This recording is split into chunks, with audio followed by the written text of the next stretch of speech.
Hi guys, welcome back to you all into another episode of Road Podcast. Weekly, we are trying to carry our podcast weekly basis.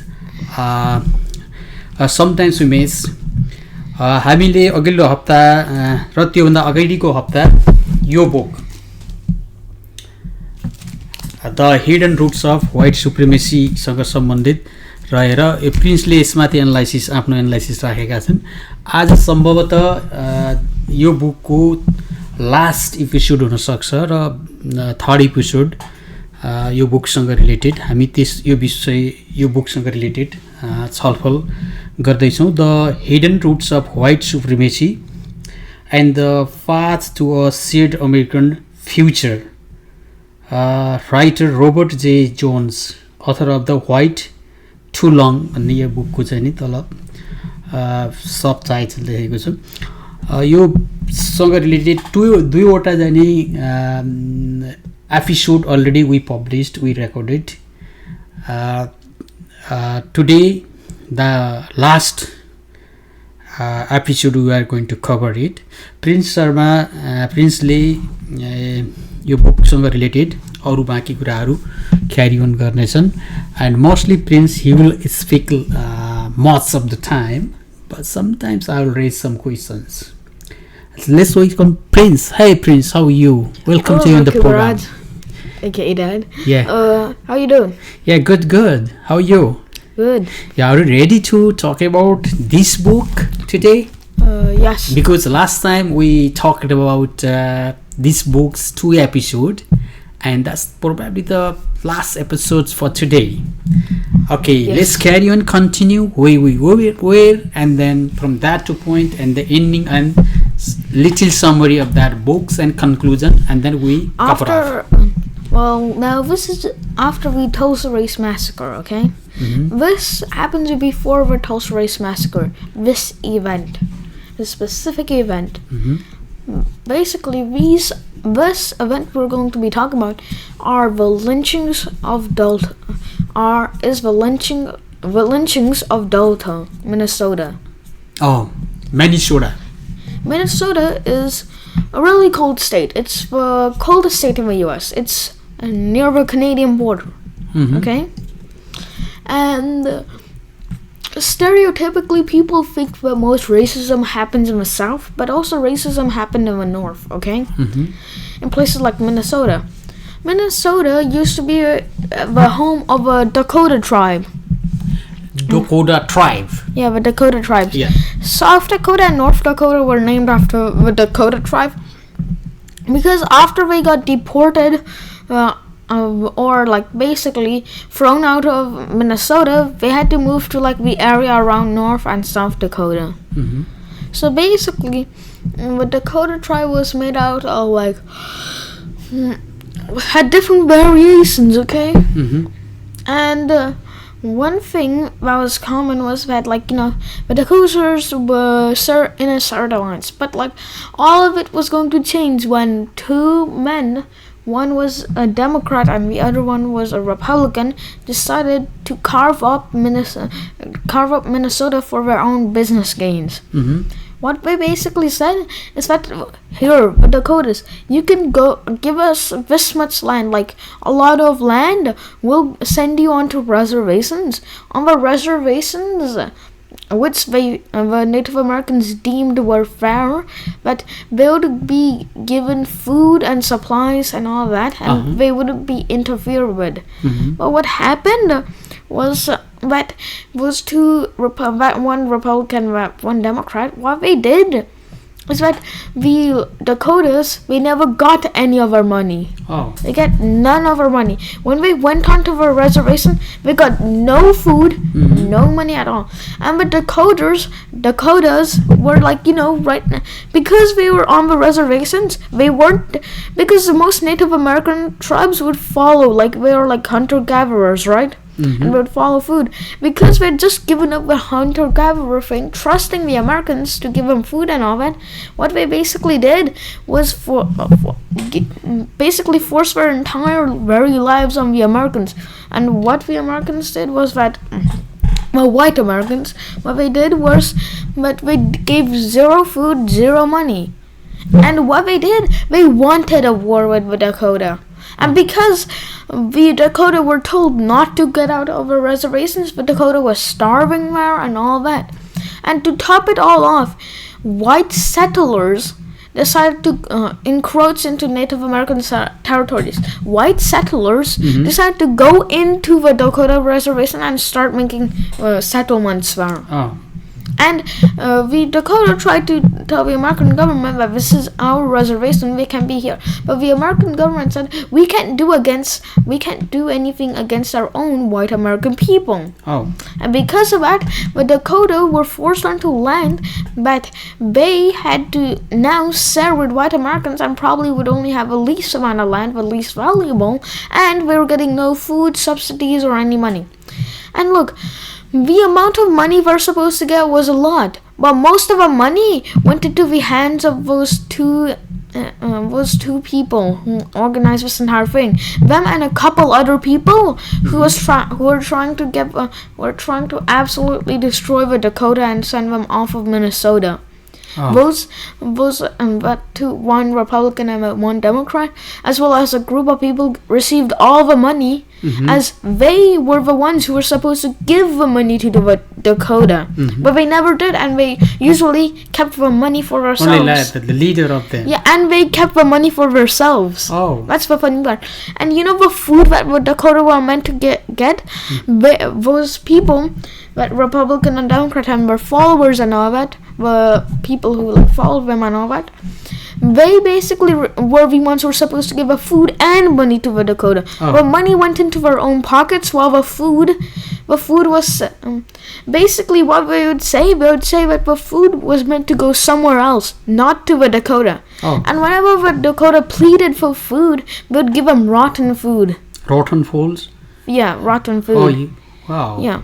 Even though the Dakota listened to everything the Americans had to say, they were given rotten food and no money. And because of that, white settlers decided to go into Dakota territory. And after that, white settlers started to fight the Dakotas. And the Dakota leaders by that point had no option but to go to war with the Americans. What age we are talking about that all things like? 1860s. Oh, 1860. The reservation like that. That was during the Civil War. Oh, during Civil War times. Okay, carry on. And basically, what happened was that the Dakota then attacked a white American village after multiple different raids by the white Americans and the Dakotas against each other.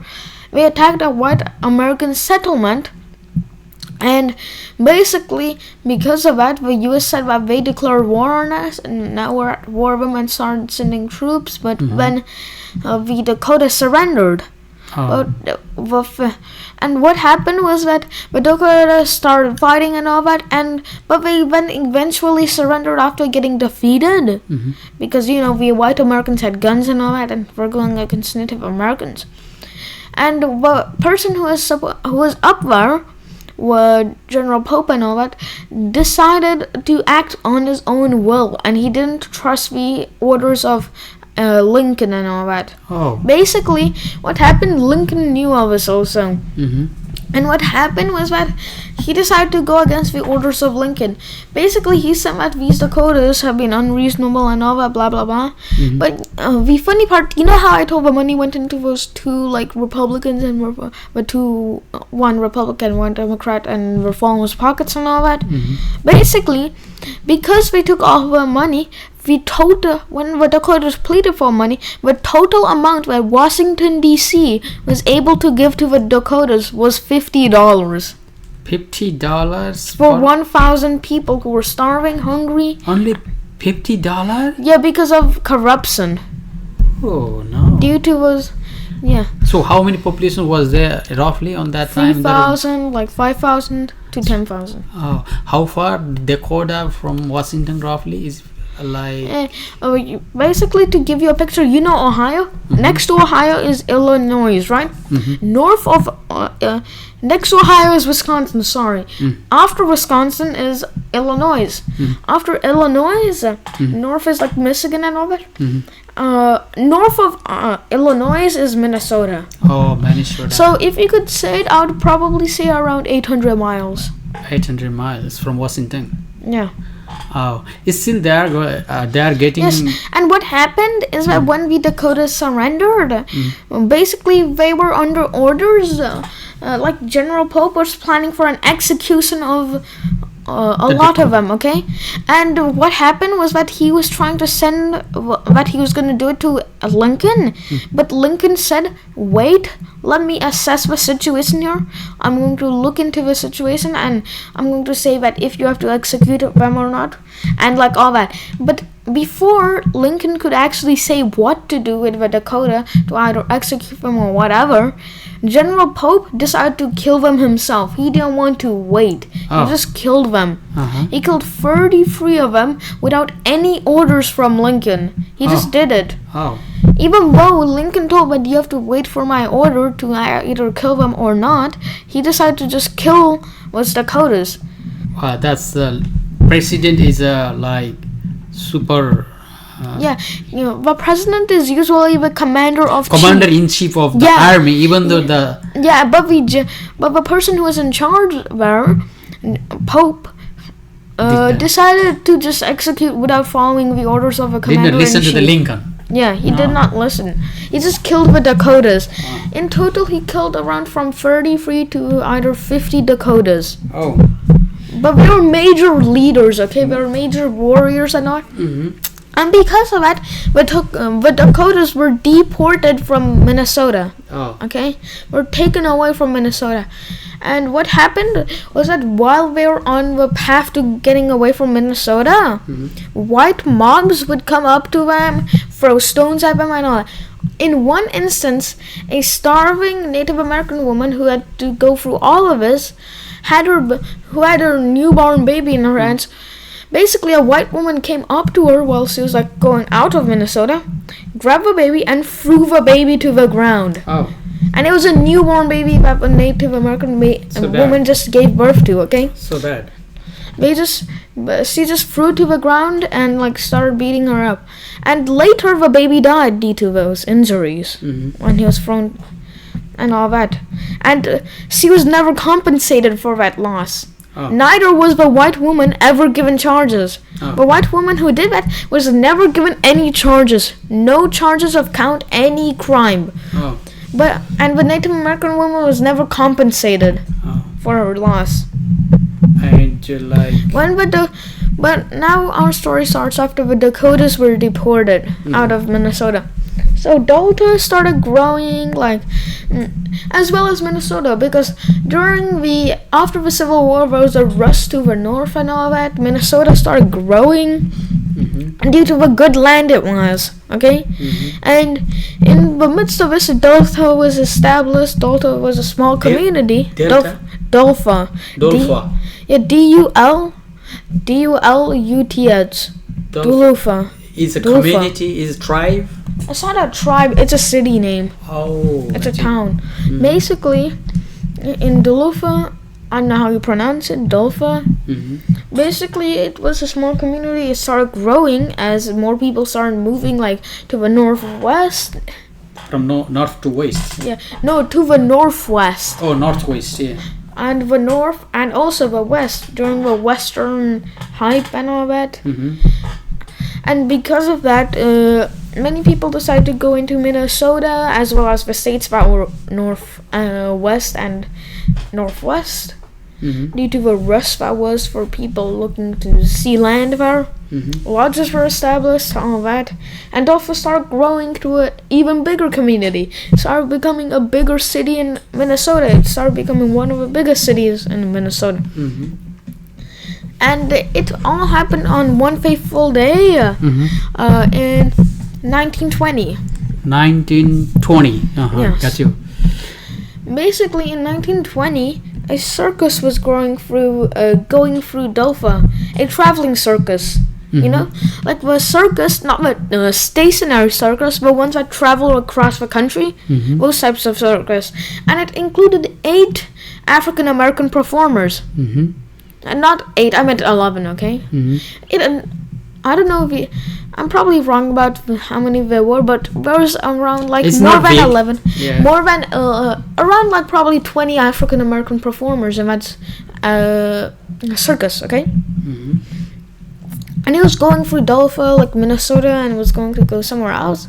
But what happened was that one day, a white woman who was like around 18 to 19 years old said that she had been raped and had been had gotten her possession stolen by like many black men. And what happened? And she said that they worked for the circus. Okay. And what she meant by the circus was the traveling circus that went through the town right now. Okay. And what happened? What happened was that people started believing it. Okay. But when the doctor actually took an analysis to see if she was raped or not, they found no evidence that she was actually physically harmed or anything, or sexually harmed. Okay. Or any of her possessions getting stolen. And what happened? Even though that was a true fact by the doctor there, that she had not been attacked physically or sexually or mentally or anything, the white townsfolk still thought that the traveling circus, and especially the African Americans who worked there, had done that.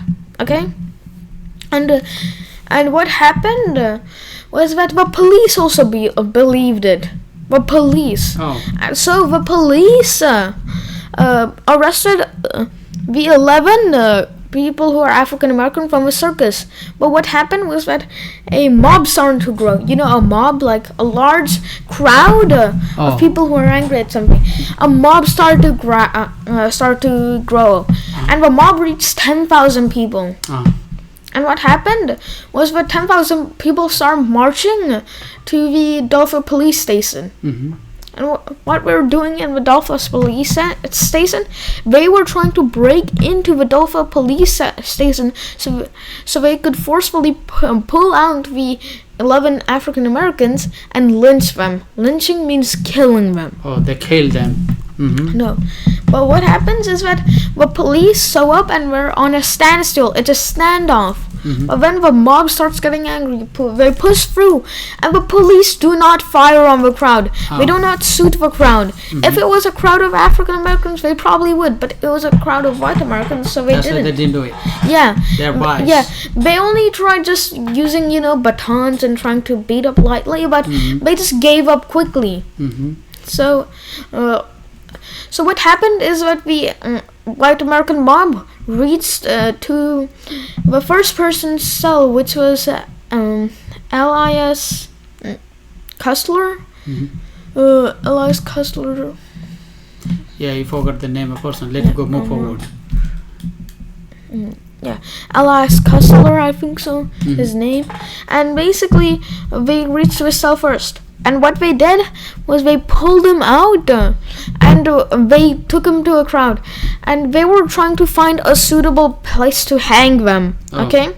The mob was trying to find a good place to hang him.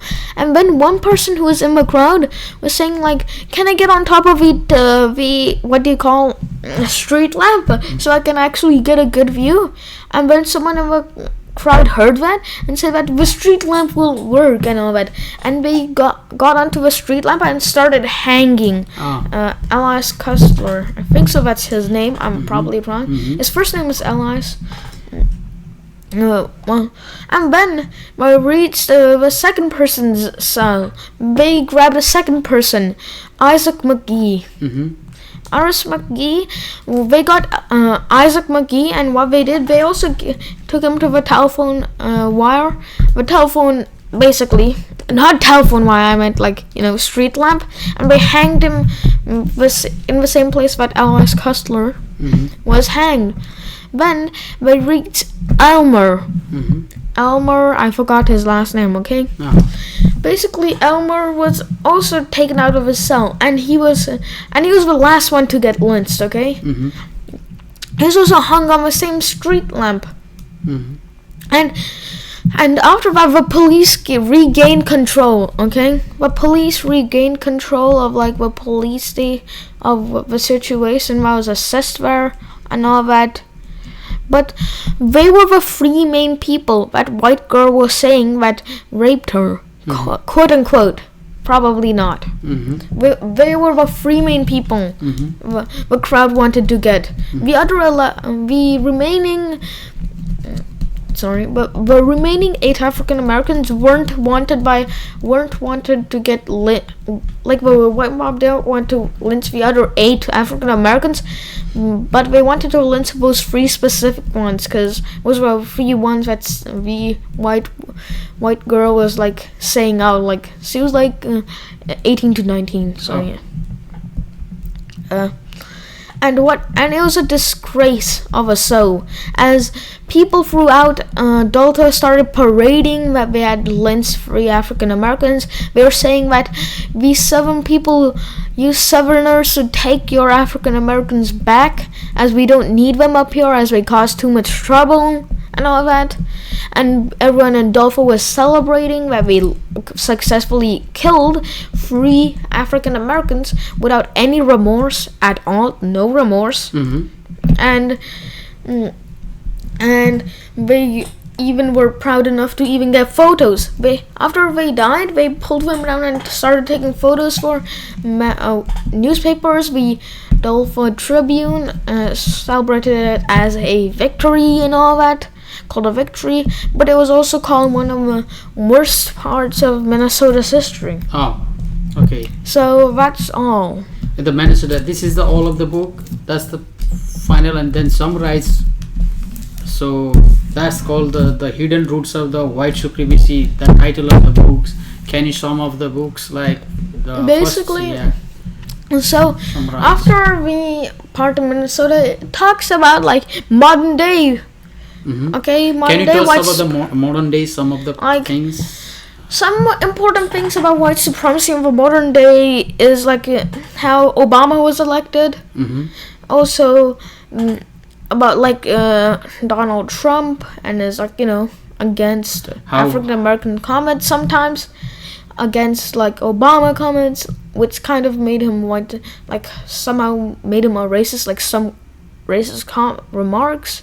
It also talks about the Black Lives Matter movement. What did that mean? It started in 2016, but it gained a lot of traction in 2020 due to the killing of George Floyd by police officers in Minneapolis. Mm-hmm. That rose the movement of White Lives Matters. Of like Black Lives Matters and white supremacy and all that. And it also talks about how most Republicans think that people are now starting to think that that schooling is doing an effective job at doing everything, and how people, like some political parties, are wanting to cover up the history.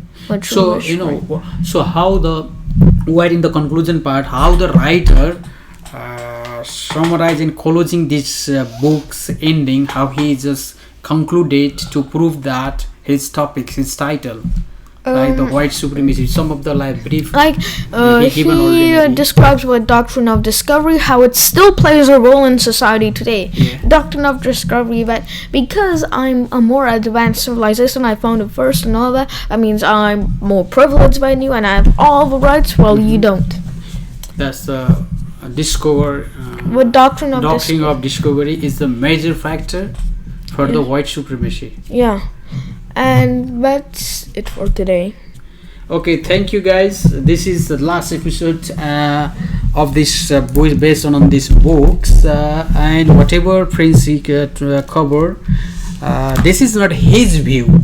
The whatever information he puts, picking up the information from this book. It is not his ideas and his thoughts.